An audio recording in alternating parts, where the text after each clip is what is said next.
When I was 16, I was taken away to get married to a cousin who was a complete stranger, who I never had a conversation with or cup of tea, and I was forced into getting married to him, and then went on to be mentally, physically, and verbally abused by him and his family for the next 13 years.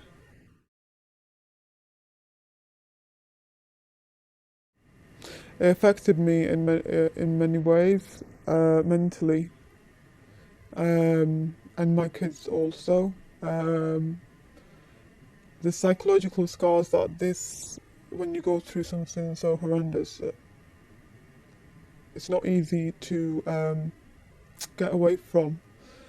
Um, Even though we're very fortunate enough to get the right help around us, but still there are times when something will trigger memories which will bring up the old wounds for me and my kids. The whole experience has traumatized my children also, in many different ways.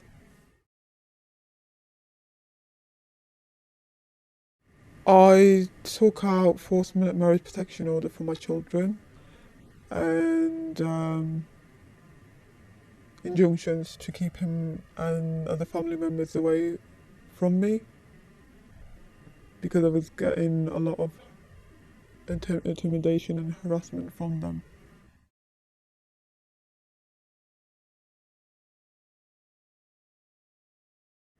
It safeguarded me and my girls where I could think about what to do with my life and how to support my children after we've been through a horrendous ordeal for many years.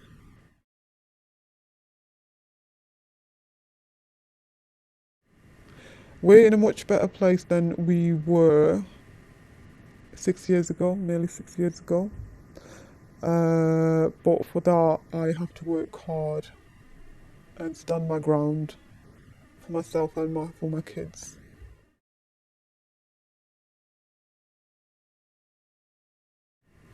Looking back now, I wish I was strong enough to say no to something that was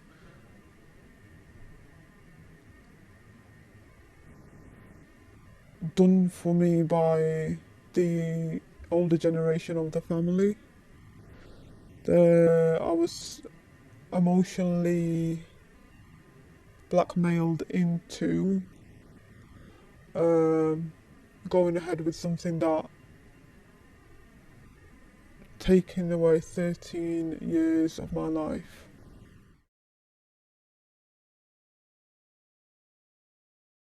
I would say don't go into a marriage where your family is forcing you by using the name of religion, because this has got nothing to do with religion at all.